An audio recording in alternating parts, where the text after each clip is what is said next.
Buenos días a todos. Gracias por acompañarnos en este día que es muy especial para nosotros. Señor expresidente de la República, doctor Julio María Sanguinetti, señor ministro de Ganadería, Agricultura y Pesca, señores secretarios de Estado que nos acompañan, autoridades nacionales, señores legisladores,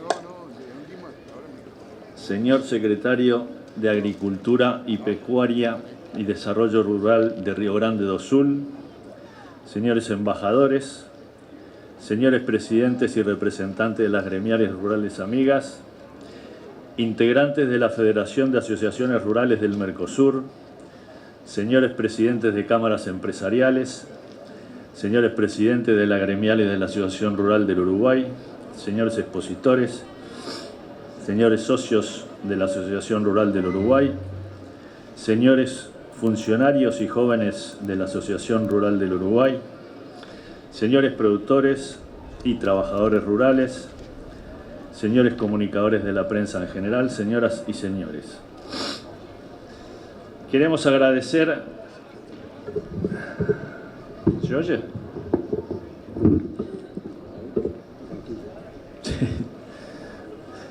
Queremos agradecer a las firmas comerciales que nos acompañan y felicitarlas por su excelente muestra en esta exposición. También a los expositores y cabañeros, nuestro agradecimiento y felicitaciones. Especialmente a los funcionarios de la Asociación Rural por el trabajo que han hecho y que han hecho posible esta exposición. A las secretarias de la Junta de la Asociación Rural, sin ellas creo que hoy no hubiera llegado a este día yo. A la Dirección de Estudios Económicos de la Asociación Rural, que la torturé durante los últimos 2 meses pidiéndole información de todo tipo y rápidamente me la hizo llegar. Y como algunos de ustedes saben, yo trabajé durante 35 años en el Secretariado Uruguayo de la Lana con un excelente grupo humano, lo cual me permitió cumplir con 2 de mis vocaciones, que era la cría de los ovinos y trabajar con los productores y trabajadores rurales. Productores de todos los tamaños, chicos, grandes, medianos y trabajadores rurales también de todas las condiciones. Compartí largas jornadas de campo, cuidando majadas, trabajando en los bretes, en los galpones de esquila. Y todos ellos me enseñaron a trabajar mejor con las ovejas. Cosas prácticas que en la facultad no se aprenden porque no es su objetivo, pero que ayudan a producir mejor. A todos ellos, muchas gracias. Sigo aprendiendo con los muchachos que trabajan conmigo y acá en esta exposición, cuando me encuentro con productores y amigos. Hoy es un día muy especial para la Asociación Rural porque es el día que transmitimos el pensamiento de la institución a la sociedad. Y al presidente nos dan el honor, pero también la responsabilidad de cumplir con el mandato de ser fieles al pensamiento de la Junta Directiva de la Asociación Rural y al pensamiento histórico de 148 años de la institución. Tarea que se pueden imaginar que no es fácil. Entonces viene algún expresidente y me dice, bueno, vos tenés que tratar de razonablemente transmitir el mensaje y el pensamiento de la Junta y en lo posible que la gente se vaya conforme. Ya la tarea es bastante pesada, ¿no? Entonces uno se pone a escribir y escribe, y cuando termina empieza a revisar y dice, bueno, el pensamiento creo que capaz que con mis limitaciones puedo llegar a transmitirlo. Ahora, dejar conforme a todo el mundo es bastante más difícil. Y si lo empiezo a leer más profundamente, digo, capaz que más bien va a quedar mucha gente molesta. Y entonces agarro por el camino del medio, ¿qué hago? Y ayer estaba con unos compañeros del sur, con los que tuve el privilegio de trabajar tantos años, y estoy seguro que ellos ya saben. Me dijeron, te vamos a escuchar mañana. Ya saben para dónde agarré. Agarré para el lado que los voy a dejar molestos. Porque a mí siempre me gustó el debate de ideas. Lo fogoneé siempre en la institución. Claro, en el sur a veces eran batallas. Y eran batallas difíciles. Pero nunca corría la sangre. Porque teníamos claro que eran ideas, no gente. Y que aprendíamos todos. Y que nadie era dueño de la verdad. Y entonces creo que ese es el espíritu de lo que hoy vamos a decir. Porque de esos debates de ideas salíamos después, porque los debates tampoco pueden ser eternos. Llega un momento en que el que tiene que decidir, decide, y los demás tenemos que ir a trabajar y a cumplir. Pero el espíritu era tratar de mejorar la producción ovina y poner nuestro granito de arena para que el país se desarrolle. Y ese es el espíritu de este mensaje que hoy vamos a dar. Yo tengo un defecto bastante grande, que un compañero del sur siempre me lo recuerda. Y dice que una vez que aclaro mis ideas y sé a dónde hay que ir, apunto a la yugular y voy directo. Y que a veces es mejor ir por el rodeo que da más resultado. Y tiene razón, pero yo no lo aprendí nunca y no puedo evitarlo. Así que si ofendo a alguien le pido disculpas, no es la idea. La idea es aportar al debate de ideas en el país para construir un país mejor.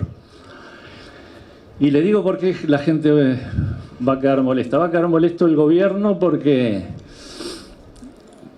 vamos a hablar de que en los últimos 18 años se produjo el mayor proceso de concentración y extranjerización de la tierra en el Uruguay de los últimos 120 años. También le va a molestar que el ritmo de venta de tierras en el Uruguay en los últimos 18 años no tiene antecedentes en ninguna parte del mundo. Se vendió más del 50% de la superficie del país, lo cual es mucho. También vamos a hablar de la cantidad de productores y trabajadores rurales que están desapareciendo del campo. Y del informe de Naciones Unidas que dice que el Uruguay es el país con menos proporción de su población viviendo en el campo, a pesar de ser el país más dependiente del sector agropecuario de América Latina.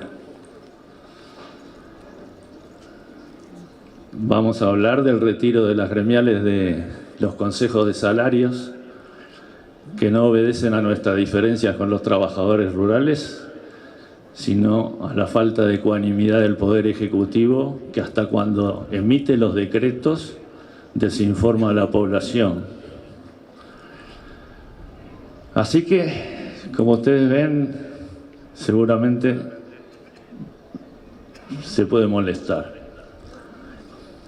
Vamos a hablar también de la política económica que entendemos causa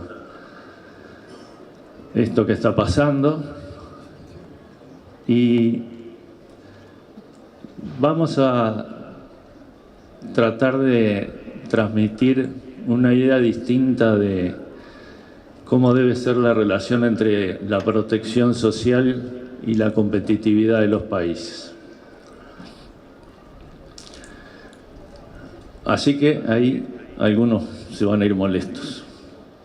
Pero también vamos a reconocer muchas cosas que el gobierno hizo bien, muy bien y hasta excelentemente bien, y que nos van a ayudar a construir un país mejor.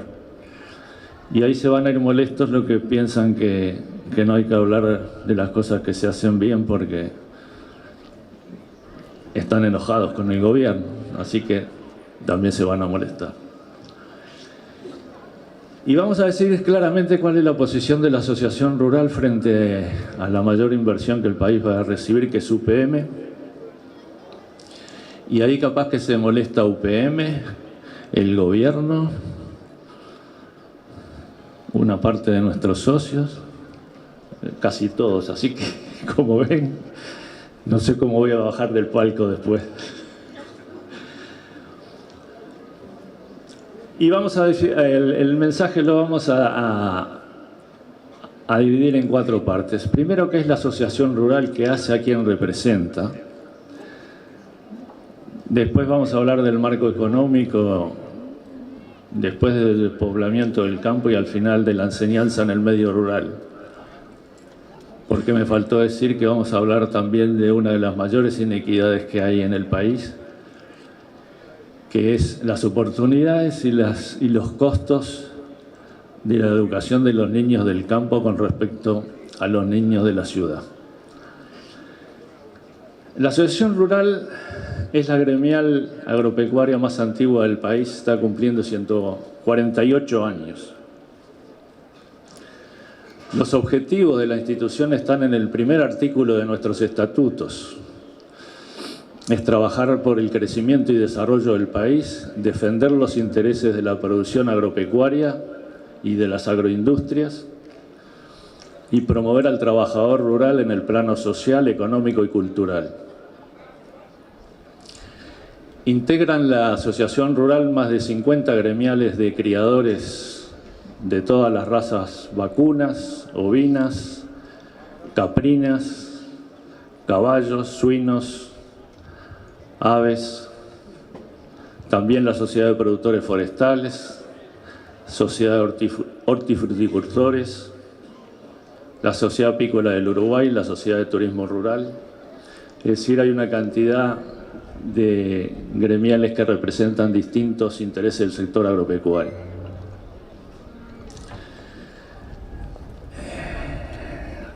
Más del 80% de los socios de la Asociación Rural somos productores de menos de 1000 hectáreas, considerado tamaño mediano y pequeño en el Uruguay, y es un reflejo fiel de lo que es el país, donde casi el 90% de los productores son productores de menos de 1000 hectáreas. Esto me está quedando incómodo, voy a poner para acá. Los dirigentes de la Asociación Rural somos todos honorarios y estamos acá no porque nos sobre el tiempo. Se pueden imaginar que a la edad que tenemos algunos lo que menos nos queda es tiempo. Estamos por el compromiso que sentimos con el desarrollo del país, por el compromiso que sentimos con el legado de nuestros mayores y por el compromiso de dejarle a nuestros descendientes un país mejor. El sector agropecuario es un sector por idiosincrasia de trabajo, pacífico y gremialmente débil, porque estamos distribuidos en el campo, tenemos pocas oportunidades de juntarnos, y eso es una debilidad que tenemos. Cuando el sector se moviliza realmente es porque las condiciones del país que el país le está imponiendo son muy difíciles de enfrentar. Y en ese sentido queremos referirnos a la movilización que hubo la semana pasada de Un Solo Uruguay, que fue no solo del sector agropecuario, sino de otra cantidad de sectores sociales del interior del país, que con sacrificio, porque hay que dejar los establecimientos, hay que incurrir en gastos, hay que trasladarse, llegaron a la capital a expresar su situación y su pensamiento, y en una clara actitud antidemocrática el gobierno les impidió manifestarse libremente. Actitud que la Asociación Rural rechaza y que consideramos que no está bien.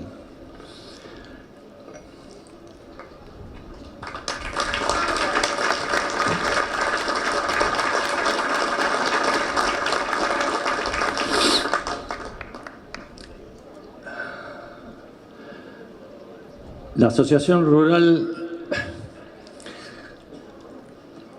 se identifica y adhiere a un conjunto de valores que estuvieron seguramente en esa manifestación y que están profundamente arraigados en el sector rural.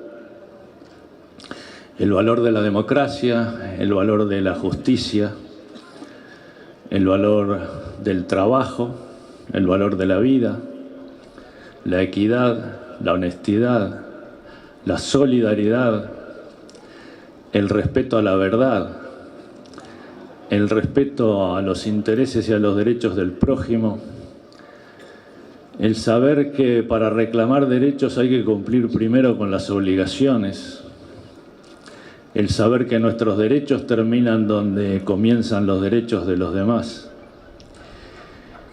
y por sobre todo el valor supremo de la libertad. La libertad en el más amplio sentido de la palabra. No nos gustan ni las prohibiciones ni las obligaciones, salvo las que marca la Constitución, las buenas costumbres o el interés general debidamente fundamentado y consensuado. La Asociación Rural es una institución de pensamiento liberal con compromiso social.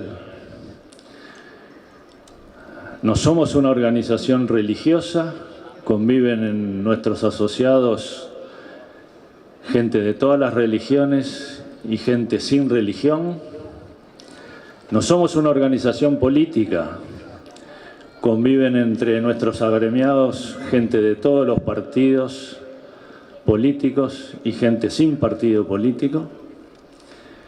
Pero que no seamos una organización política no quiere decir que no hablemos de política. La política influye en el desarrollo y crecimiento de los países, influye en los intereses de los productores y de las agroindustrias, influye en el destino de los trabajadores. Por lo tanto, hablamos de política, porque a veces se dice que nuestro discurso es demasiado político, y si no lo fuera no estaríamos cumpliendo con nuestro mandato histórico. Pero no hablamos de política partidaria. Prueba de eso es que algún presidente de la República le negó el saludo a algún presidente de la Rural después del discurso del Prado. Entonces, no estamos identificados con ningún partido. Y eso muchas veces nos ponen muchas etiquetas a la Asociación Rural y a los presidentes de la Asociación Rural. A mí ya me obsequiaron alguna, propio de la gente que cuando no es capaz de debatir ideas recurre a la descalificación personal. Y eso no va a alterar ni la firmeza de nuestras convicciones ni la serenidad de nuestros planteos.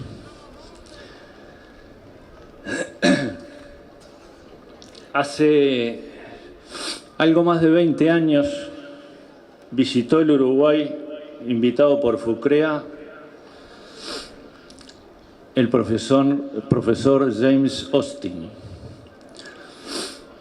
Es profesor emérito de la Universidad de Harvard, cofundador de la Escuela de Administración de la universidad, autor de más de 80 publicaciones científicas y escribió más de 16 libros, y dio una cantidad de conferencias en el país.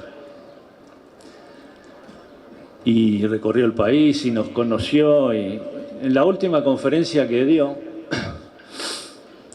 la última frase que dijo, y la dijo bastante despacio porque se dio cuenta que éramos bastante lentos para entender y nuestras líneas de razonamiento capaz que eran diferentes, dijo una frase para mí de un hondo contenido político, económico y finalmente social. Dijo: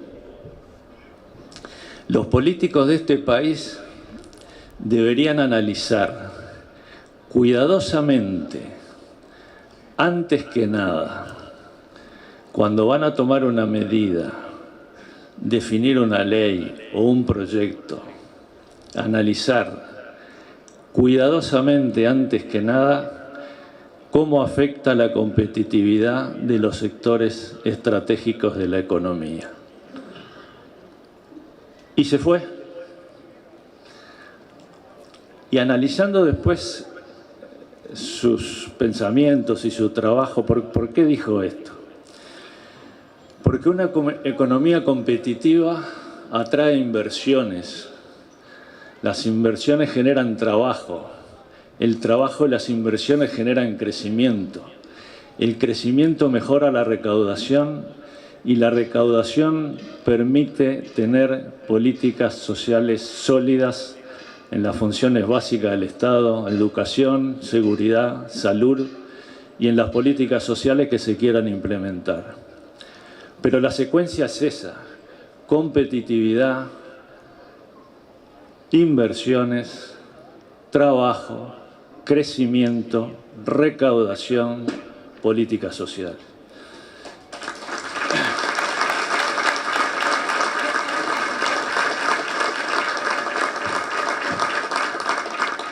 Si hacemos las cosas al revés, ponemos la carreta delante de los bueyes, y la carreta delante de los bueyes no camina, se para.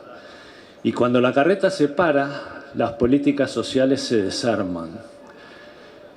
Para que las políticas sociales, que todos estamos de acuerdo que son importantes, se sostengan, tienen que tener bases sólidas y no coyunturas. Entonces, lo primero es la competitividad. Y nosotros vamos a ver qué cantidad de carretas delante de los bueyes tiene el Uruguay. Pero antes, a veces los países, por circunstancias externas, tienen una ganancia de competitividad importante, como le pasó al Uruguay entre el 2004 y el 2014. Por condiciones externas suben los precios internacionales, somos competitivos, vienen inversiones, se genera crecimiento, se genera ese círculo y el país crece y crece, y tuvimos 10 años fantásticos y crecimos a tasas nunca vistas, y realmente el gobierno en ese momento hizo cosas muy buenas. Una, mantuvo la economía orientada al mercado. No menor, si miramos a nuestros vecinos lo que hicieron y cómo le fue. Muy importante. Dos, una reforma impositiva en el año 2007 que fue muy buena, muy bien concebida, que simplificó y que tuvo en consideración algunos reclamos históricos del sector agropecuario. Lástima que después se desdibujó totalmente. Y tres, generó políticas sociales que permitieron que ese crecimiento se transfiriera a los trabajadores, a los jubilados y a la población más postergada, todo lo cual fue muy bueno, excelente diría yo. El gran debe fue que no se pensó en términos de competitividad y no se crearon condiciones estructurales genuinas de mejora de la competitividad. Y cuando ese periodo pasó en el 2014, entonces empezaron los problemas y hoy tenemos los problemas que tenemos.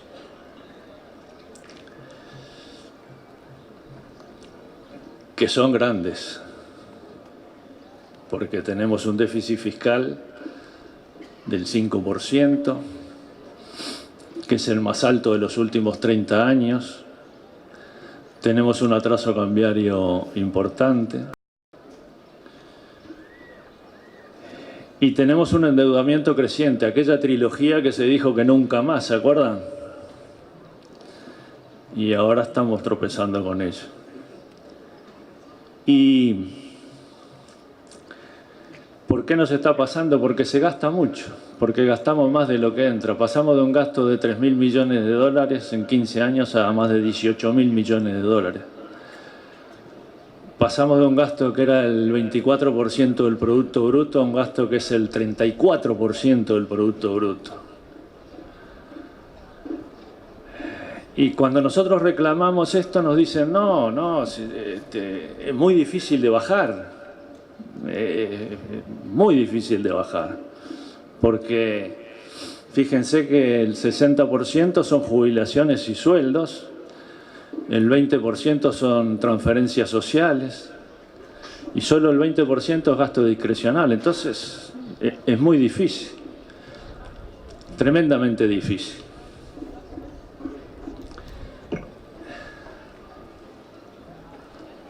Y eso me hace acordar a una anécdota de mi niñez, permítanme contárselas. Nosotros éramos 6 hermanos varones, por lo tanto la gobernanza de mi casa era muy difícil, especialmente porque había 2 de ellos que eran muy inquietos y tenían una imaginación frondosísima. En 2 minutos podían armar una bomba y destruir todo. Era realmente complejo. Íbamos a mi padre alquiló una casa a 2 cuadras de acá, cuando venimos de afuera, en el Prado. Íbamos a la escuela pública número 27, doctor Eduardo Acevedo, y después al Liceo Bauzá. Y hablando de lo difícil y lo fácil, un día mi padre me pidió, che, Gabriel, andá y hace una cosa que era difícil realmente, ¿no? Entonces yo le dije, no, es muy difícil. Y entonces mi padre me dijo, vení. Y rumbeamos para el cuarto de las penitencias. Yo dije, bueno, estoy en el horno. Viene mal la mano. Me sentó y me dice, mirá, vos estás en una edad que tenés que aprender a hacer cosas difíciles. Tenés que estudiar mucho, tenés que aprender, vas a aprender de gente humilde, de gente capacitada, de tus maestros. Todo lo que pongas ahí es muy importante porque nadie te lo va a quitar en la vida y te va a ayudar y te va a defender. Así que aprovechalo. ¿Entendiste? Entendí, papá, le dije yo. Bueno. Otra cosa muy importante es que cuando se te pide ayuda tenés que ayudar. Hay que ayudar al prójimo. ¿Entendiste? Y entendí, papá. Otra cosa es que tenés que predicar con el ejemplo. ¿Entendiste? No. ¿Qué es eso? Y entonces me explicó. Bueno, esto. Y ahora viene lo más importante, me dice. Y un silencio sepulcral. Y yo dije, 3 horas de penitencia para pensar, lo menos. Me dice, no, si te vas a dedicar a hacer las cosas fáciles en la vida, no vas a servir para nada. Las personas valiosas son las que hacen las cosas difíciles. ¿Entendiste? Sí. Bueno, anda a hacer lo que te pedí.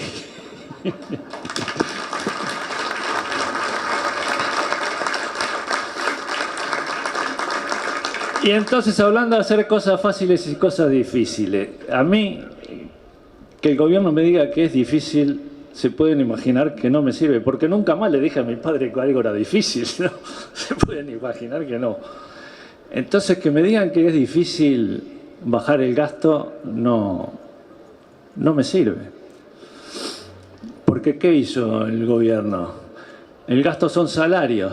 Aumentamos 70.000 empleados públicos, 1.000 millones de dólares por año. Eso es fácil. Eso es fácil. En las jubilaciones, ¿qué hizo?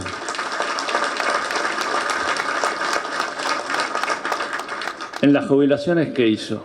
Hace 2 periodos de gobierno que todos saben que hay que modificarlo porque es insostenible. Vivimos más. Los niños que nacen hoy en los países desarrollados tienen una expectativa de 102 años de vida. En el Uruguay no tanto, pero bastante. Hay que arreglarlo. ¿Qué hicimos?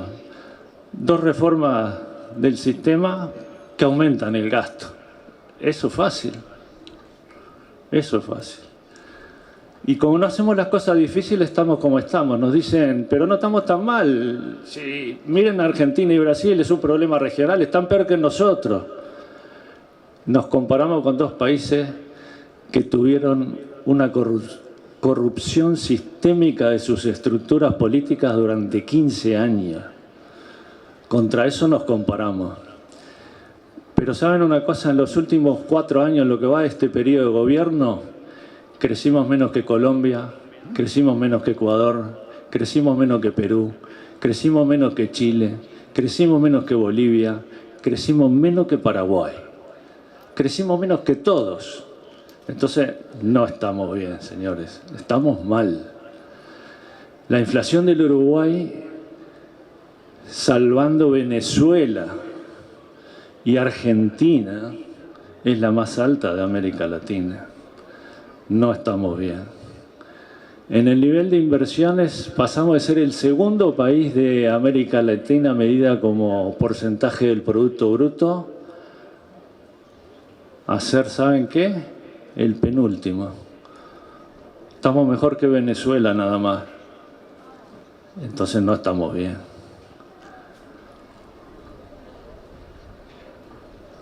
Y no estamos bien porque no somos competitivos, por lo que nos dijo Austin. Y no somos competitivos porque ponemos la carreta delante de los bueyes. Miren lo que pasa con el dólar. El dólar en el Uruguay con respecto a sus equilibrios históricos está, con respecto a Brasil, un 31% bajo. Con respecto a Argentina, un 22% bajo. Le llama la atención, ¿no? Todos piensan que Argentina devaluó impresionante. Lo que pasa es que Brasil devalúa y no tiene inflación. Y va calladito la boca y cada vez nos saca más ventaja. Y Argentina devalúa y se lo come la inflación. Con respecto a Australia, un 22% bajo. Con respecto a Nueva Zelanda, un 16%. Con respecto al resto del mundo, un 18%. A Estados Unidos, un 20%. A Europa, más de un 20%. Y se nos dice que no hay atraso cambiario. Que está todo bien, que la balanza de pago, que no sé qué. Que estamos desacoplados, que... Pregúntenle a los comerciantes del litoral o del norte si estamos desacoplados. Y empezamos a poner parches a ver si atajamos la ola, como hicimos otras veces, y no da resultado. Entonces nos dicen, bueno, pero el dólar no es el único elemento de la competitividad. Y nosotros estamos de acuerdo. Hay que apostar a la productividad, a la innovación. ¿Estamos de acuerdo? Totalmente de acuerdo, lo hemos hecho. Miren el arroz, número 1 del mundo en productividad y en calidad de producto. Va a plantar la menor superficie en 25 años porque no le dan los costos. Miren la lechería, están trabajando con los mismos precios que en el 2014. Si habrán mejorado productividad, eficiencia, innovación, si no, ya estaban todos muertos. Miren la agricultura. Las innovaciones que el Uruguay ha hecho con el uso de biotecnología, con maquinaria de última generación. Miren donde miren, miren la ganadería. Bajamos la edad de faena, estamos aplicando tecnología, destete precoz, biotecnología en genética. Miren por donde miren. Hemos apostado a mejorar la eficiencia y la productividad, todos los sectores, no solo en el sector agropecuario, sino en este momento con los costos que tiene el Uruguay, nadie estaba produciendo. Todos sacamos músculo, menos el Estado que sigue acumulando grasa, señores.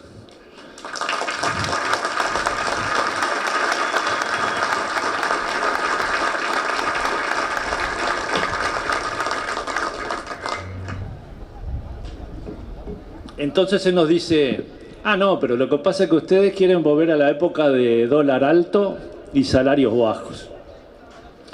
No, señor, no queremos eso. Pero con la misma claridad que no queremos eso, decimos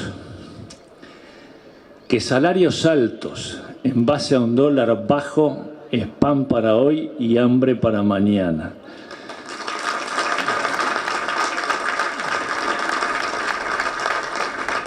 es la carreta adelante de los bueyes.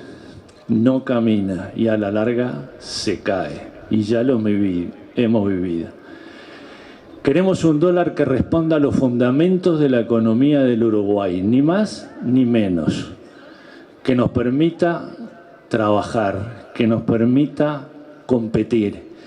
Y no que el dólar sea la única herramienta que se usa para controlar una inflación que por otro lado se alimenta con la expansión del gasto permanente de un gobierno que gasta más de lo que debe. Eso queremos. Un gobierno que la misma eficiencia y productividad que nos pide a nosotros la tenga y que predique con el ejemplo.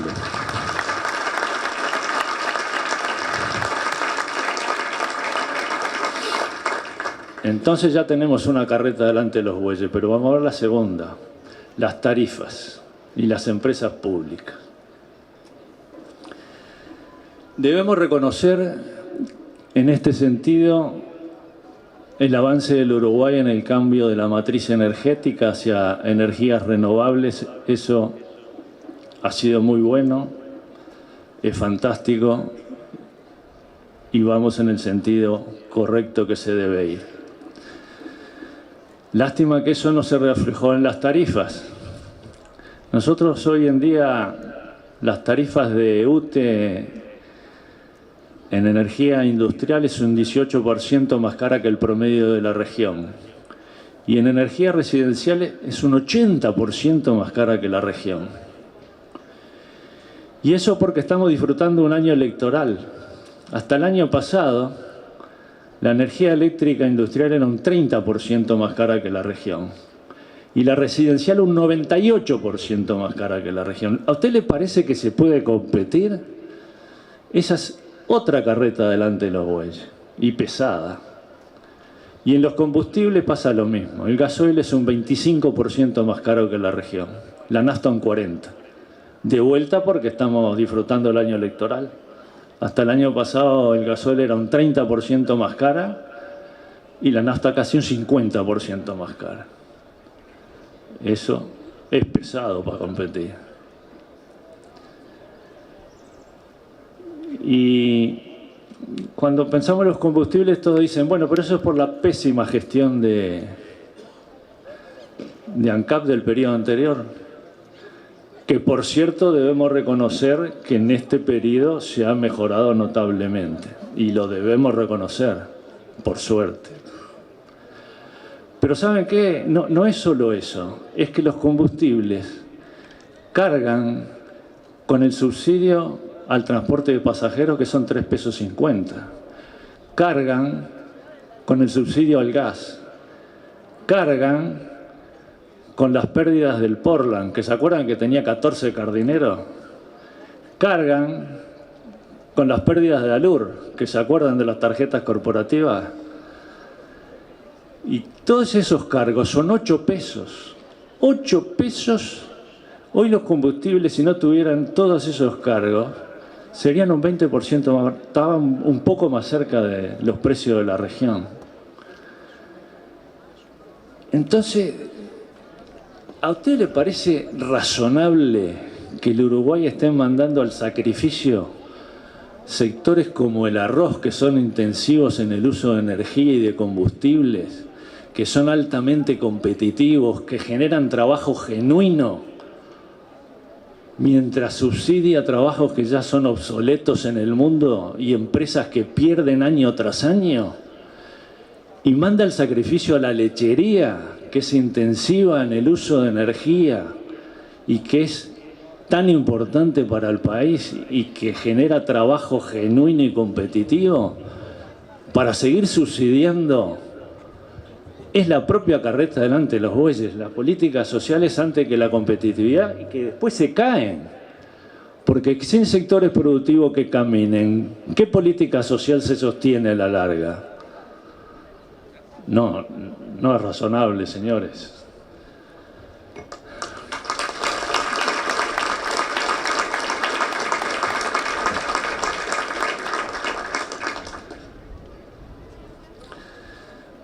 Nosotros creemos que las empresas públicas no deben ser utilizadas para financiar gastos sociales.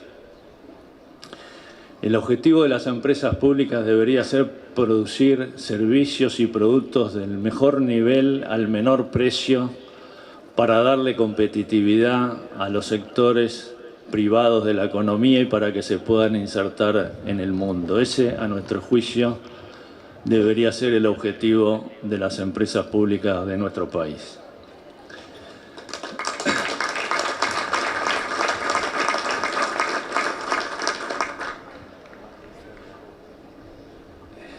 Y pasemos al tema de la infraestructura. Tal vez el hecho más revelador de las condiciones en que está la infraestructura en el Uruguay fue lo que pasó en Sarandí del G. Un camión de porte mediano tirando a chico choca contra la cabecera de un puente y se cae el puente. Se cae el puente. Hace 8 meses. Como es en mi barrio, hace 15 días pasé. Ahí está el puente caído todavía. Ahí está el puente caído. Hay que pasar por un puente militar. Los camiones y la producción tienen que hacer 200 kilómetros más, con los costos que eso implica. Los productores en muchos lugares del país no podemos sacar la producción cuando llueve. Tenemos que dejarla en las chacras con las pérdidas que implica. Los pozos y el estado de las rutas multiplican los accidentes, los tiempos, los costos. En las carreteras de nuestros países vecinos ya circulan camiones que pueden transportar 50 toneladas, en las nuestras 30, un 70% más, que es un 10% menos de costo. En Australia de 70 a 80 toneladas, un 20% menos de costo. Contra eso tenemos que competir nosotros. Estamos cada vez más rezagados. Pero debemos reconocer que en este último periodo de gobierno se ha mejorado muchísimo, tratando de compensar lo que no se hizo en los 2 anteriores. Y se han invertido 11.000 millones de dólares, lo cual para el Uruguay es muchísimo, y se está mejorando. Gracias. Sé que está el ministro, ahora no sé dónde está, pero le reconocemos al ministro de Obras Públicas que en este periodo ha hecho un esfuerzo grande. Y eso es valioso. Y hay que seguir por ese camino. Otro tema que hoy es muy importante para la producción es la inserción internacional.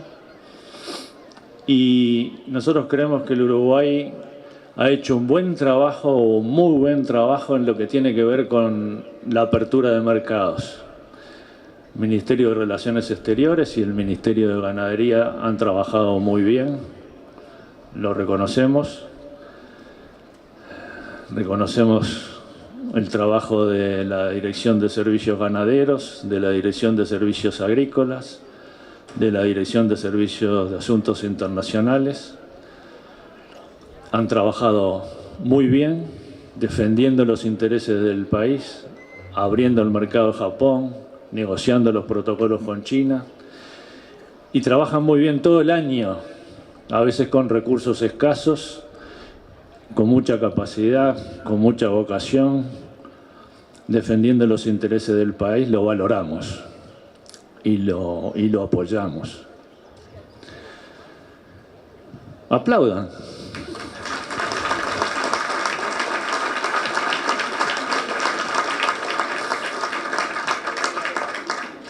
Las cosas buenas hay que reconocerlas. También valoramos el acuerdo que Uruguay hizo con la Unión Europea, el Mercosur, mejor dicho, pero valoramos el esfuerzo del presidente Vázquez, que sabemos que fue grande, y del canciller y de los negociadores. Creemos que va en el sentido correcto. Aplaudan.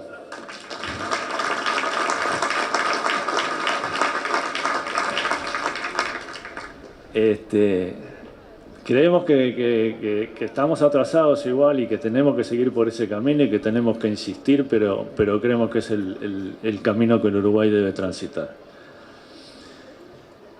Otro aspecto que cada vez es más importante para la competitividad de los países es la sustentabilidad de la producción.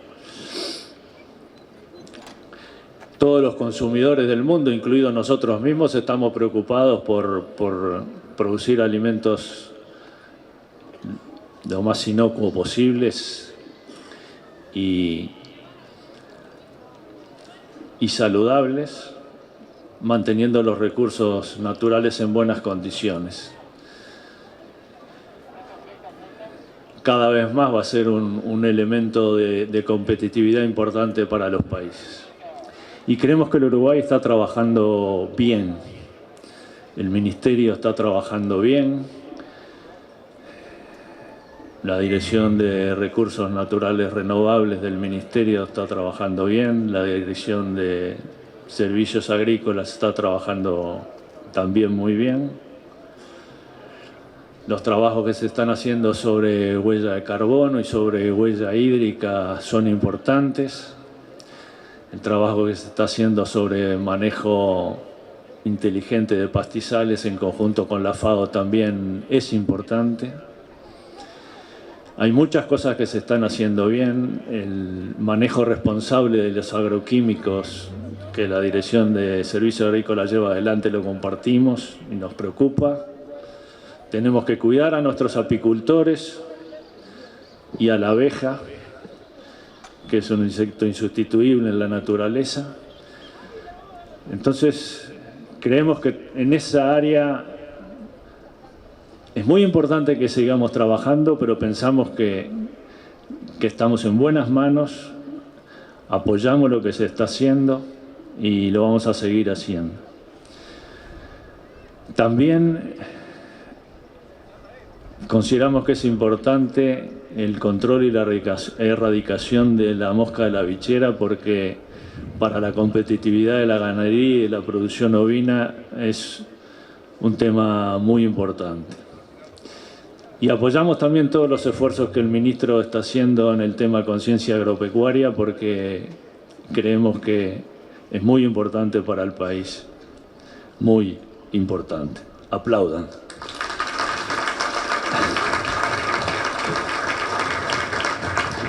Están perezosos para aplaudir las buenas cosas. ¿Viste eso? Hay que...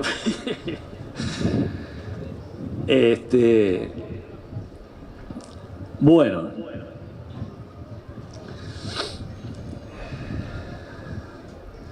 A ver si no me voy olvidando de nada. Son muchas cosas, así que perdona. Seguridad rural. ¿Qué tema este? ¿Qué tema importante? ¿Qué tema de preocupación del sector? Lamentablemente en el país han aumentado los delitos a la propiedad y a las personas en forma importante. Y los delitos de abigeato y de robo que no tienen solución. Hoy venía escuchando en la radio que aumentaron un 30% los delitos de abigeato, más de 1000 denuncias, hay solo 50 aclaradas.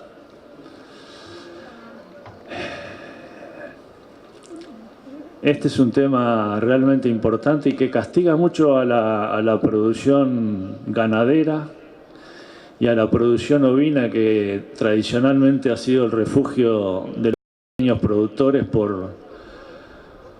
porque es una producción que tiene una altísima rentabilidad en relación al capital invertido, una alta velocidad de circulación del capital, lo cual le da desahogo financiero a los pequeños productores y una diversificación de la producción importante.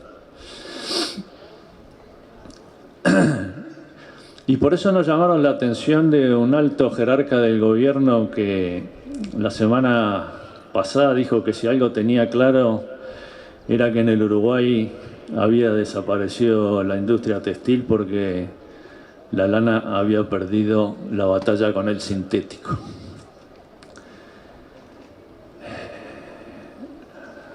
Como yo dije, yo trabajé 35 años vinculado a la lana y primero como técnico de extensión en Durazno y Florida, después fui jefe para el país. Durante 10 años fui técnico de campo, después jefe de los técnicos de campo durante otros 10 años y después gerente general durante 15 años. Y pude conocer a la industria textil de cerca del Uruguay y del mundo porque participé en algunas misiones de asesoramiento en producción ovina a 2 provincias de la República Popular China y pude conocer también la industria textil china. Y créanme que la industria textil uruguaya desapareció porque no pudo competir con China, que realmente se transformó en el centro procesador de la lana en el mundo. Pero la industria textil uruguaya que desapareció, por suerte no fue toda. Queda la industria topista, que es la primera etapa de procesamiento de la lana. Queda la industria topista porque tenemos 4 empresas excepcionales que compiten en el mundo en condiciones desventajosas con empresarios de primer nivel mundial, incluida la Cooperativa Central Lanera Uruguaya, que trabajan en la diversidad total. La industria textil posterior al top de Uruguay, que era excelente, la última que se fundió fue Pailana en el año 2011, se fundió por los costos para producir en el Uruguay, no porque la lana perdió la batalla con el sintético. Pailana era una industria que iba a las ferias europeas y competía con la industria italiana, que es la industria de primer nivel mundial. Pero ¿saben qué? En el año 2011, procesar lana en Italia era 30% más barato que procesarla en Uruguay. La industria textil uruguaya se fundió por las mismas razones que hoy se está fundiendo parte de la industria lechera en el Uruguay, por las mismas razones que la industria frigorífica tiene problemas y muchas están en grandes dificultades, por las mismas razones que la industria arrocera tiene dificultades, porque el Uruguay es carísimo para agregar valor, señores.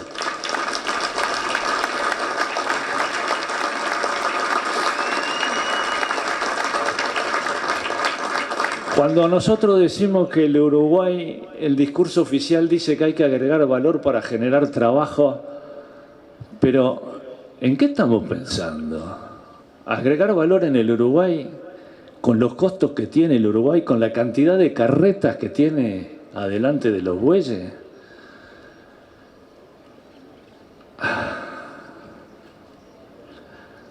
La lana. La lana perdió la batalla con el sintético. Eso es no conocer el mercado mundial de fibras. La lana fue el 20% del mercado mundial de fibra, después el 10%, después el 5%, después el 1%. Entonces uno hace una lectura rápida y dice, uy, la lana ya fue. El mercado mundial de fibras tiene segmentos de precios muy bajos donde la lana no compite. Por ejemplo, los envases. Vayan a un supermercado, los envases de refresco, de agua, de lo que quieran. Eso es todo sintético. Eso crece en el mundo a una velocidad descomunal. El comercio en el mundo crece a una velocidad descomunal. ¿Cómo se embala la carne? En sintético. ¿Cómo se embala la lana? En sintético. Todo eso es lo que crece. En el mercado mundial de fibras de alto valor, la lana sigue siendo el 20, el 30, el 40% del mercado en la fibra de vestimenta. Esto es lana. Esto es lana. A ver.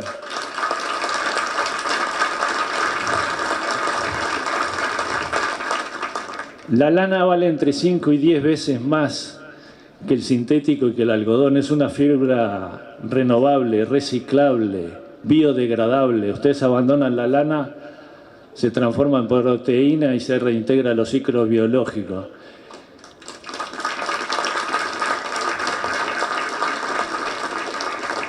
Es lo que los consumidores modernos buscan en el mundo, señores, lo que no daña el ambiente, lo que no llena los océanos de plástico. Eso perdió la batalla con el sintético, por favor.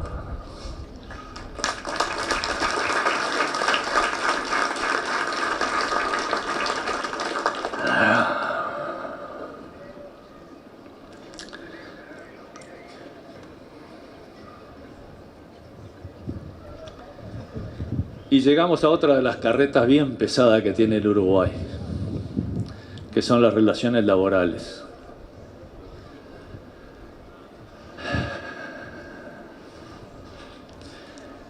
Nosotros nos retiramos de los consejos de salarios, no tenemos problemas con los trabajadores rurales, todo lo contrario. Los trabajadores rurales, el sueldo mínimo rural es hoy un 70, un 80% más alto que el salario mínimo nacional. Y ojalá fuera más alto.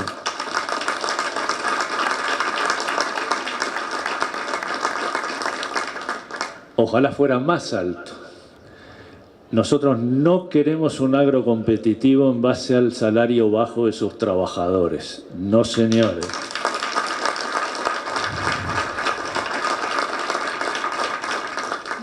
Nosotros queremos que los trabajadores ganen bien, tengan las mejores condiciones para trabajar, pero para que eso pase, a las empresas le tiene que ir bien.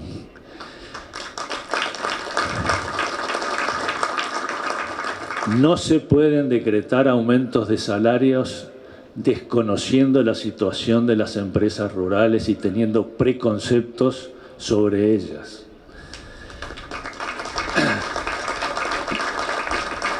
Nosotros nos retiramos de los consejos de salarios porque el Poder Ejecutivo no es ecuánime, no considera los trabajos técnicos que llevamos, no se nos permite dejar en las actas nuestras discrepancias con lo que se resuelve.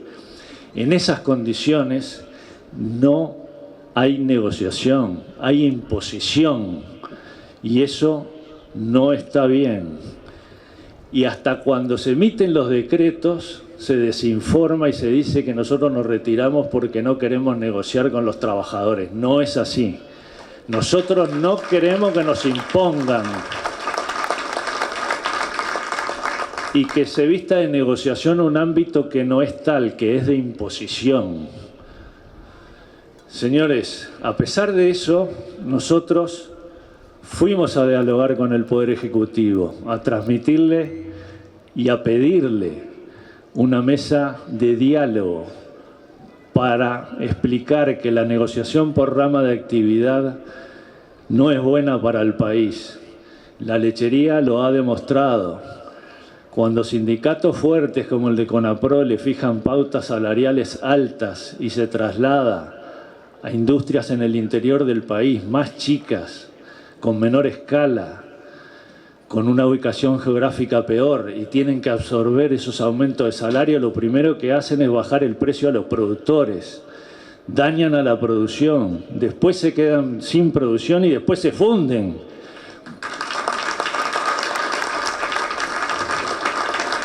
Como se fundió Colat, como se fue Schreiber, como se fue Pili.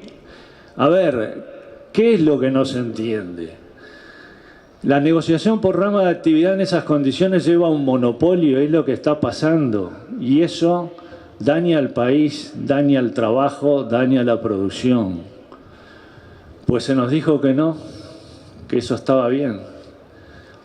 Y lo peor, la secuencia de la negociación en los países desarrollados, en los países exportadores, comienza por los sectores que compiten. Porque cuando los precios internacionales bajan, eso se integra a los consejos de salario y después pasan a los sectores que no compiten, como la educación, la salud, el transporte, la construcción, el Estado. Es facilísimo decretar aumento de salario cuando ustedes lo pasan a precios.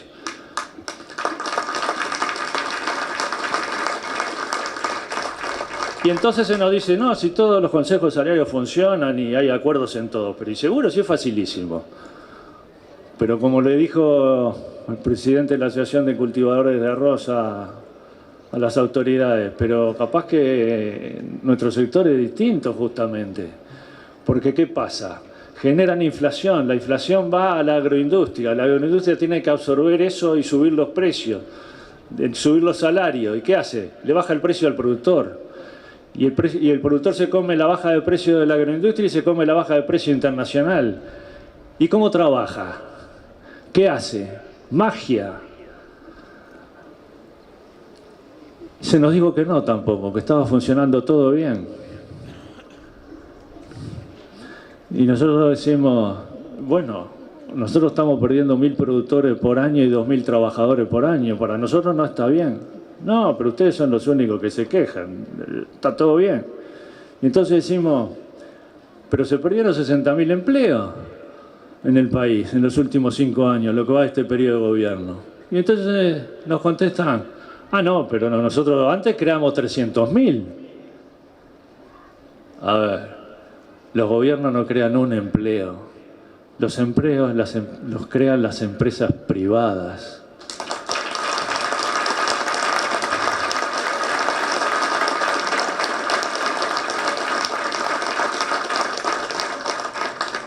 Los gobiernos en todos casos generan las condiciones para que las empresas puedan trabajar, como lo hicieron muy bien entre el 2004 y el 2014.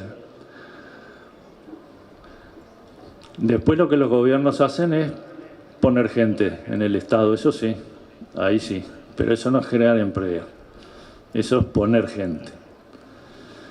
Y pasamos entonces al tema de burocracia estatal. Burocracia hablada con el mayor de los respetos, porque a veces se habla despectivamente, pero la burocracia es la estructura administrativa que todo país precisa para funcionar correctamente. Y tiene que ser eficiente, porque un país competitivo arranca por una burocracia eficiente. Y ciertamente el Uruguay tiene excelentes funcionarios públicos, ¿eh? Nosotros en estos días estuvimos reunidos con gente del Ministerio de Relaciones Exteriores, con gente del Ministerio de Ganadería, con gente del Ministerio de Economía. En todos lados excelentes profesionales, están haciendo lo mejor que ellos creen para el país. Podemos tener diferencias con muchos de ellos, las tenemos, pero eso es natural, no es malo, es bueno. Pero reconocemos que todos los que nos han visitado son gente que trabaja por el país con la mejor de las intenciones para construir un país mejor.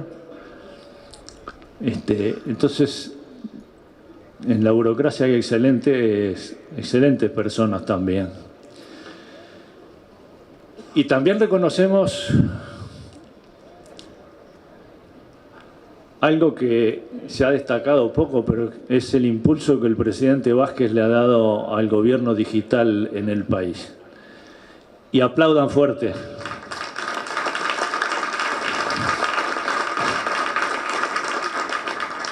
Porque eso es muy importante, no se ha valorado y nosotros creemos que para el país va a ser relevante durante muchos años. Muy importante, muy importante. Muy importante porque va a ayudar a tener un Estado más productivo y más competitivo y más eficiente, sin duda. La lástima es que la fuerza política no lo entendió, porque aumentaron 70.000 empleados públicos.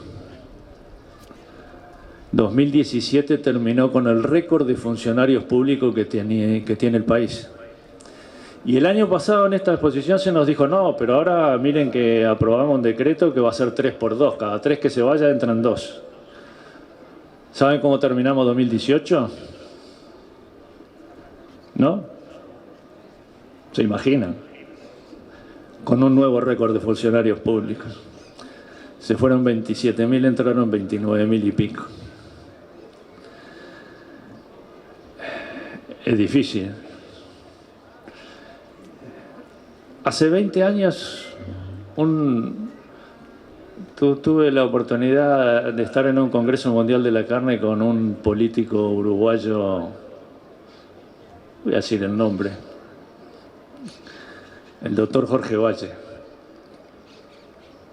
En una charla, en un rato, me dijo, mira Gabriel, el Uruguay se administra bien con 300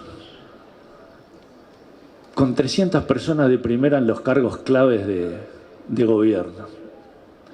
Con 300 tipos buenos y una burocracia que funcione, el Uruguay sale adelante. ¿Saben cuántos cargos de particular confianza hay en el escalafón Q? 695. Pero después está el escalafón P, cargo de designación política. ¿Sabe cuántos hay? 1015. Después está el escalafón R, que le llaman residual, que también es de designación política. ¿Saben cuántos hay? 653. Más de 2000 cargos de designación política. Como eran pocos, se creó el cargo de adscrito al ministro. Hay 91 adscritos al ministro. Nadie sabe bien qué hacen, pero es difícil, ¿no? Se siguen utilizando los cargos políticos para financiar con un porcentaje del sueldo a los partidos. No es bueno eso, porque el principal criterio de selección es el partidismo, porque hay que recaudar.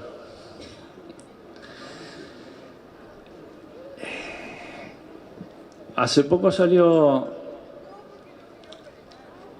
un político que dijo que además la flota de autos oficiales en los últimos 15 años se multiplicó por 4. Y entonces yo le pedí a la DEA, confirmame este dato porque a ver si esto es así. Y buscamos por todos lados, imposible. Y miren que son eficientes los de la DEA, de la Asociación Rural. Imposible, imposible juntarse con el dato, no hay información, no hay cómo. Y eso que el Estado uruguayo es bastante transparente y tiene bastante. Bueno, no lo pudimos conseguir. Pero después, hace unos un mes o dos, se aprobaron 2000 pases en comisión, más de 2000 pases en comisión. Funcionarios que salen de entes y públicos y todo, 2000 pases en comisión de gente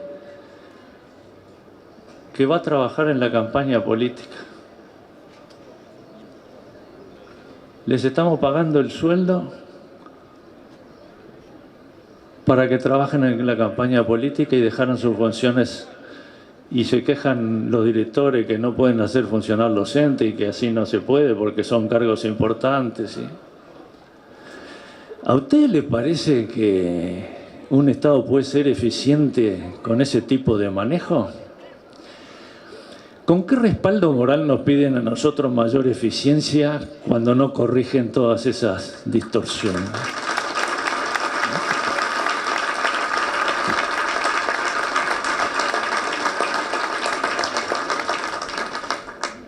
Y miren que esto no es solo el gobierno central, las intendencias también tienen responsabilidades y no son chicas, ¿eh?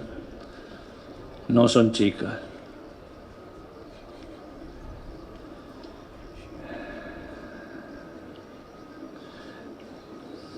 Voy a decir algo que a algunos los va a ofender, pero me voy a animar igual.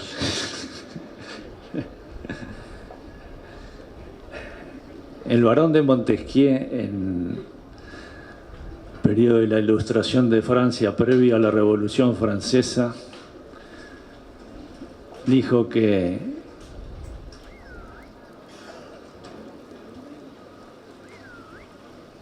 voy a decir un poquito más tarde.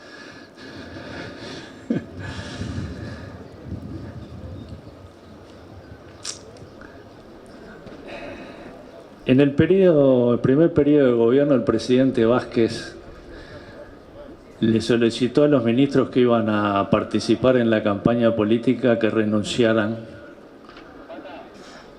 porque no era razonable que siguieran cobrando el sueldo si iban a estar en campaña política. Cosa que es correcta, ¿verdad? Y la mayoría de los ministros en este periodo de gobierno lo cumplen, cosa que es correcta. Pero algunos no.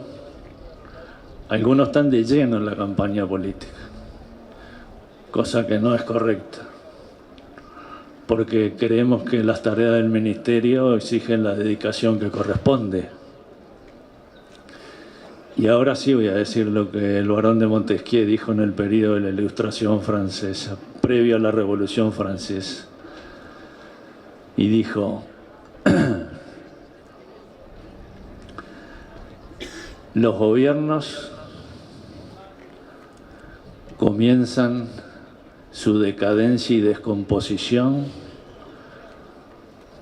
cuando se apartan, se olvidan y dejan por el camino los principios y valores por los cuales llegaron al poder.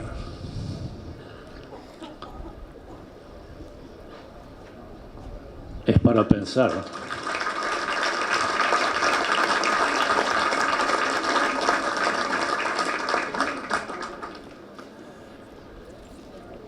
Nosotros queremos un Estado eficiente que no le traslade su ineficiencia a los sectores productivos y que nos ayude a tener un país más competitivo. Y nos gustaría que se predique con el ejemplo.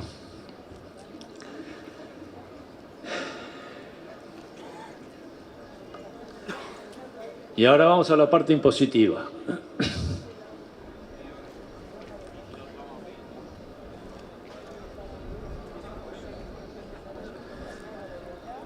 Hemos reclamado que todas las cadenas agroindustriales tengan las mismas condiciones para producir porque consideramos que eso lleva a un uso más eficiente de los recursos, a una mejor asignación y es lo que en el largo plazo ha demostrado ser mejor para los países.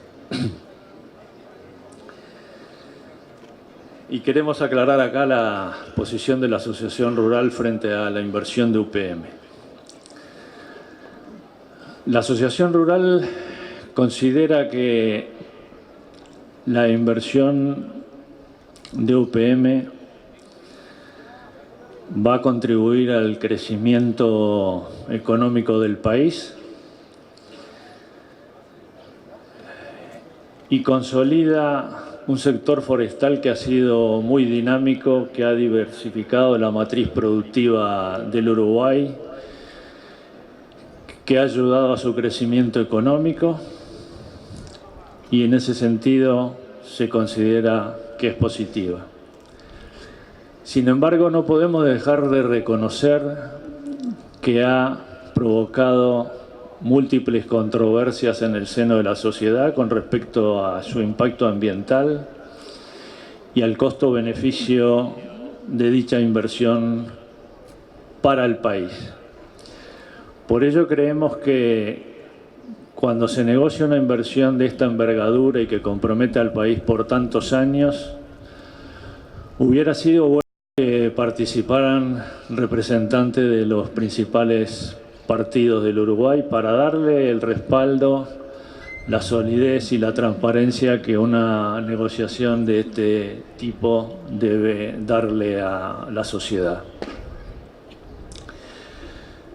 Porque acá se negoció no solo la exoneración del impuesto a la renta de las actividades económicas y una zona franca, sino que también se comprometió el pago de energía a un precio fijo durante 20 años, de una energía renovable que en el mundo su precio está bajando.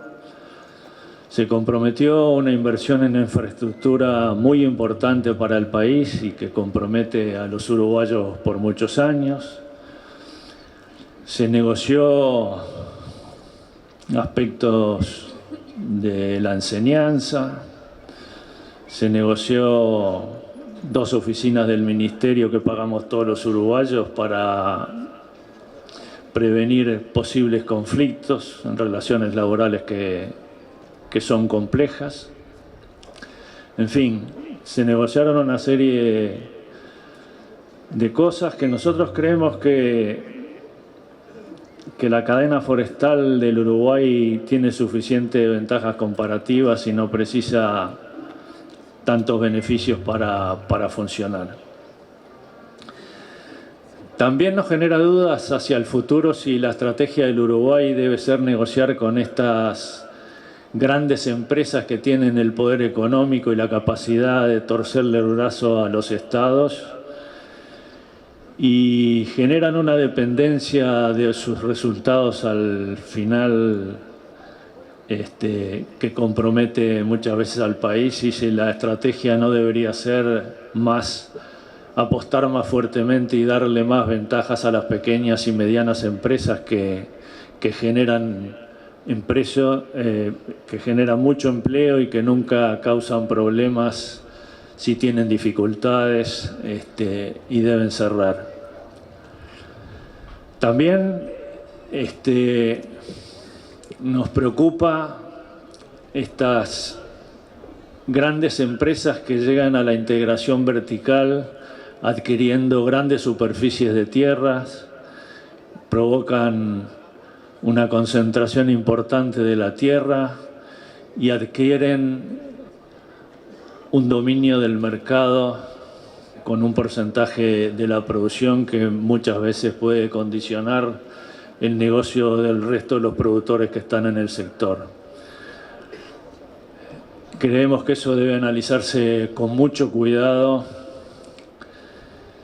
y también creemos que las ventajas que ha adquirido la forestación con todos estos beneficios está determinando que muchas tierras de muy buenas condiciones para la producción de alimentos se están volcando hacia la producción de celulosa y no nos queda claro si el futuro de la producción de alimentos o de la producción de celulosa cual el Uruguay debe apostar.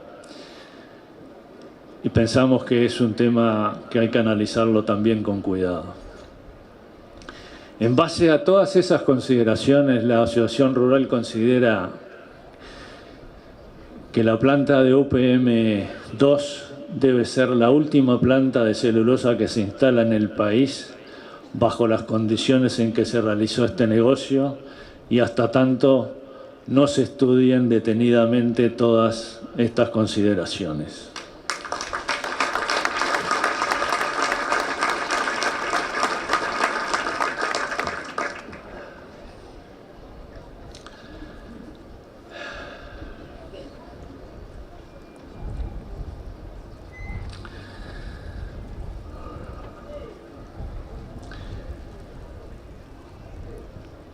Y continuando con la política impositiva.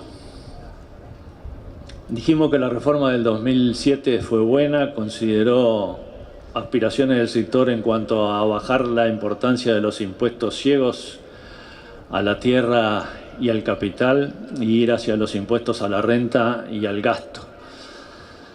Quien más gana, más paga, quien menos gana, menos paga, y quien pierde en lo posible no paga, en lo posible, porque no es posible.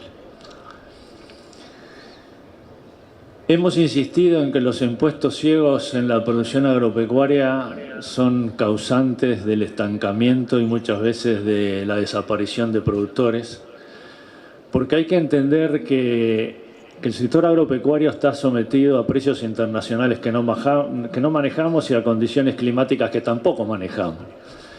Y cuando viene un año climáticamente malo y no hay producción y ni siquiera cubrimos los costos y perdemos plata, y tenemos que mantener a nuestras familias y a nuestros trabajadores, y nos cobran impuestos fijos, bueno, nos fundimos. Y es lo que ha venido pasando.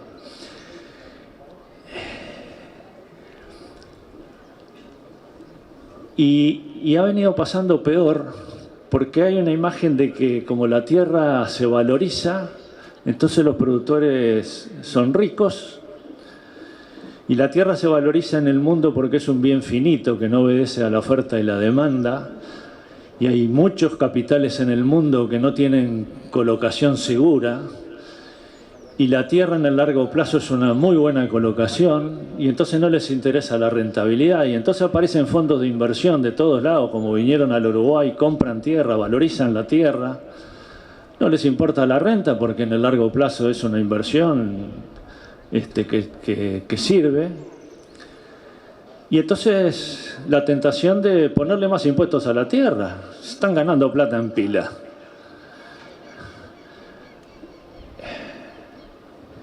Y entonces los que vivimos de lo que la tierra produce no es lo mismo, porque tenemos años buenos y tenemos años malos.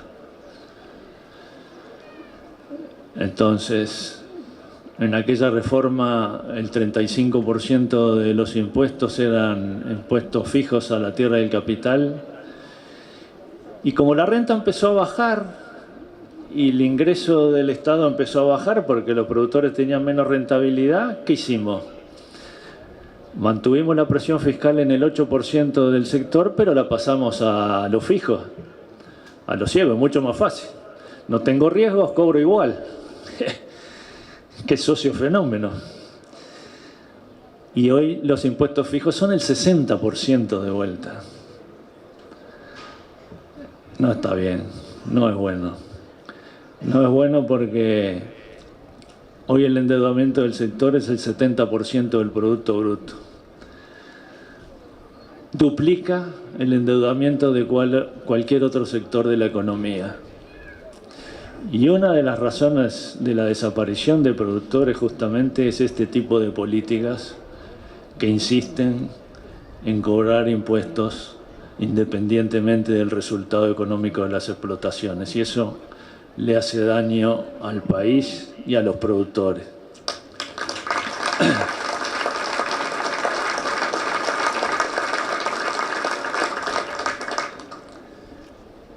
Y nos estamos quedando sin productores.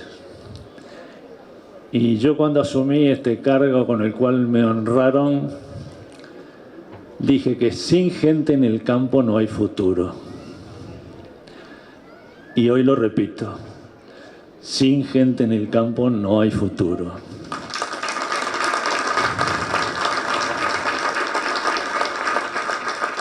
El Uruguay es el país con menor proporción de su población viviendo en el sector agropecuario. Menos del 5% de la población uruguaya vive en el campo. En Argentina, el 8%, a pesar de que tiene la Patagonia, que es una zona semidesértica. En Chile, el 12%, a pesar de que tiene un desierto en el norte y una cordillera muy poco poblada. En Brasil, con la Amazonia, el 13%. En Colombia, el 19%. En Perú, el 22%. En Bolivia, el 31%. En Ecuador, el 36%. En Paraguay, el 38%. En el Uruguay, menos del 5%. Y si miramos la densidad de población, capaz que es peor. En el Uruguay, menos de 1 habitante por kilómetro cuadrado. Un poco más de 0,7. En Italia 80, en Alemania 64, en Reino Unido 61, en Francia 30, en España 21, en Estados Unidos 6,9, en América el promedio 7, en Uruguay menos de 1. ¿Saben quiénes están peor que nosotros? ¿Saben? Australia, que es un desierto, 0,5. Nosotros 0,7. Canadá, que es un país congelado, 0,5. Rusia tiene 3,3. Estamos mal. Muy mal.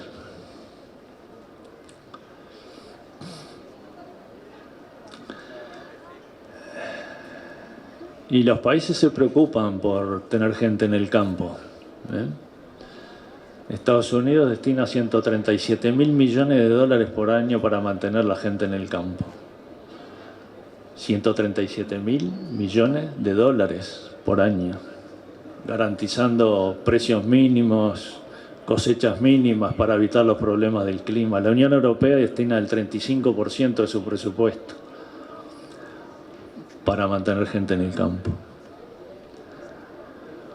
Uruguay hace algo, el Ministerio hace un esfuerzo grande, la Dirección de Desarrollo Rural,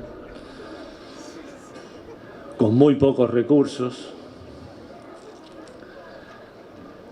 Parte de esos recursos, lamentablemente, quedan en las estructuras administrativas y a los productores les llega muy poco.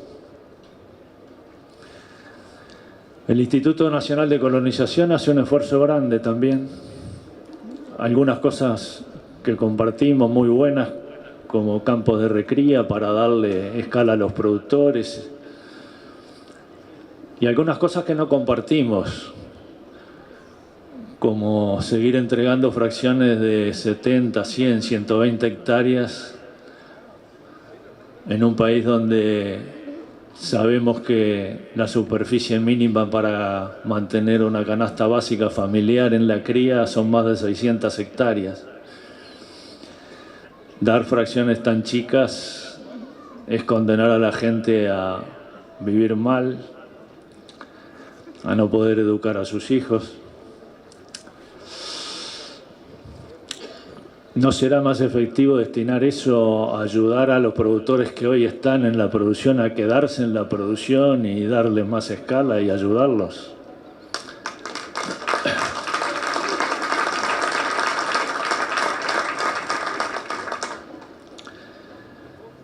En fin.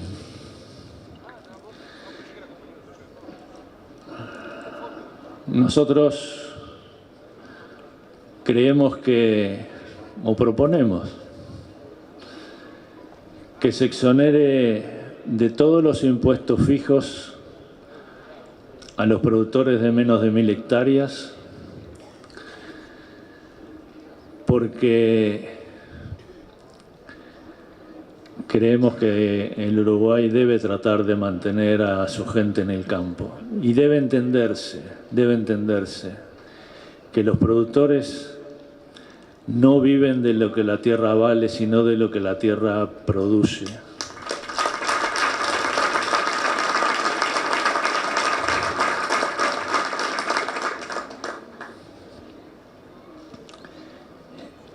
Y como nos estamos quedando sin gente en el campo, nos estamos quedando sin escuelas rurales. En la primera revista de la Asociación Rural en el año 1873 se pedían más escuelas rurales. Y hoy la realidad nos está imponiendo que están desapareciendo las escuelas rurales. Durante 148 años, los maestros, los trabajadores del campo y los productores hemos colaborado para mantener las escuelas rurales de este país, con beneficios, con donaciones, con trabajo. Y hoy la realidad la comprendemos y están bajando las escuelas rurales. Nosotros queremos destacar el esfuerzo, la dedicación y el espíritu de sacrificio del maestro rural en la educación de los niños del campo.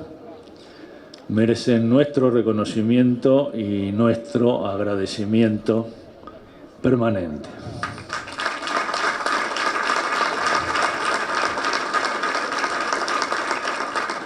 La educación y la capacitación para nosotros es una de las condiciones básicas para el ejercicio pleno de las libertades de las personas.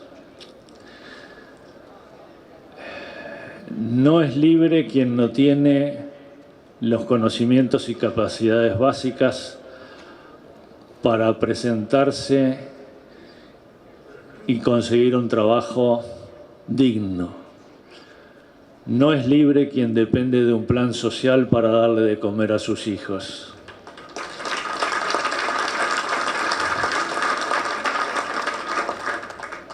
El mayor avance hacia una mayor justicia social en un país es una educación pareja y de buen nivel para todos los niños.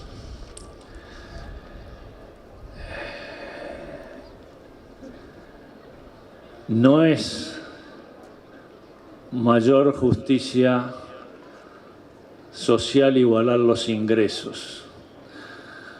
No es mayor justicia sacarle al que trabaja para el que pudiendo hacerlo no lo hace.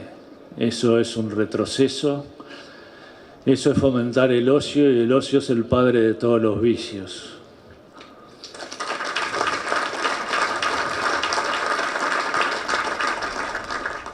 El mayor avance es igualar las oportunidades en la vida, en el inicio de la vida productiva de las personas, y las oportunidades se igualan con una educación de alto nivel para todos.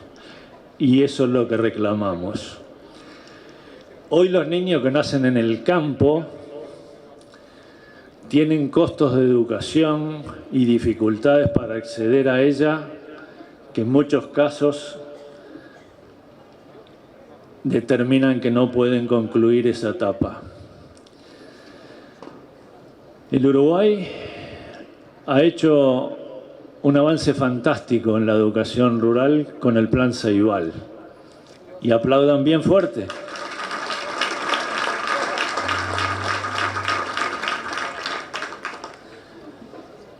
Y también con la SUTEC, radicadas en el interior, que van a dar oportunidades magníficas a la gente del interior.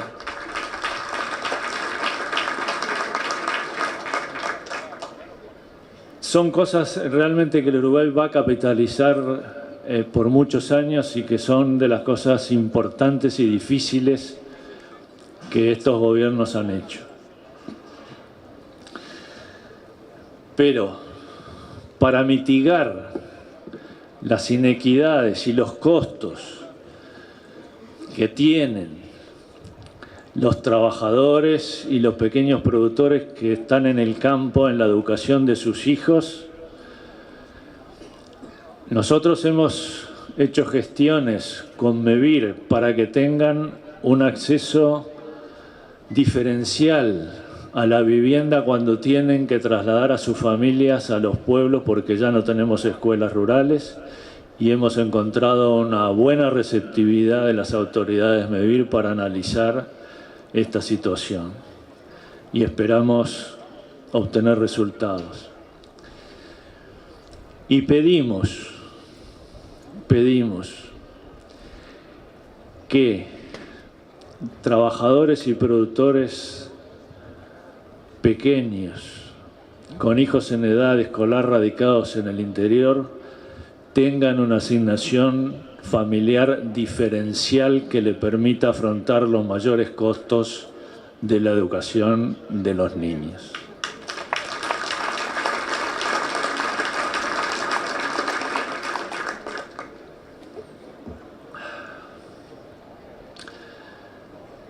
Señores, para finalizar, nosotros estamos convencidos que el Uruguay tiene ventajas comparativas importantes para la producción agropecuaria por sus recursos naturales, por sus productores, por sus trabajadores del campo, por sus técnicos, por la fuerte institucionalidad público-privada que tiene el Ministerio de Ganadería, Instituto Nacional de Investigaciones Agropecuarias, Instituto Nacional de Carnes, Instituto Plan Agropecuario, FUCREA, Secretariado Uruguayo de la Lana, INAVI, INALI, y me debo olvidar de alguna, pido disculpas, pero que le dan al Uruguay solidez institucional y científica reconocida adentro y afuera de fronteras.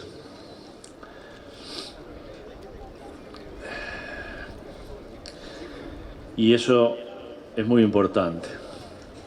El Uruguay en los últimos 120 años tuvo dos periodos de crecimiento importantes, uno en la Segunda Guerra Mundial y el reciente entre el 2004 y el 2014.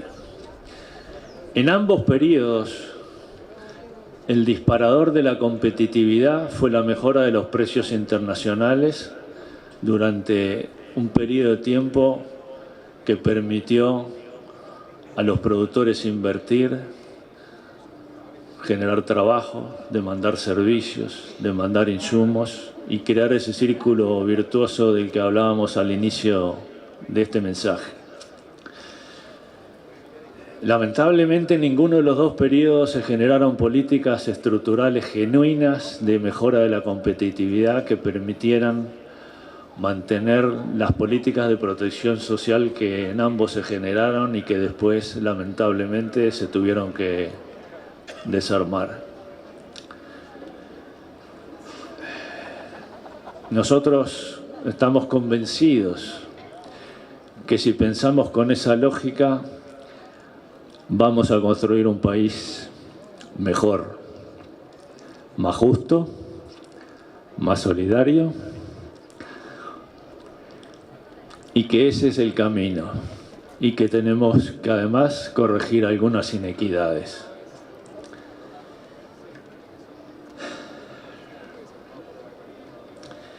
Tengan la certeza que la Asociación Rural, fiel a su historia y su tradición, va a trabajar y va a poner el mejor esfuerzo y sus mejores ideas para lograr esos objetivos. Gracias.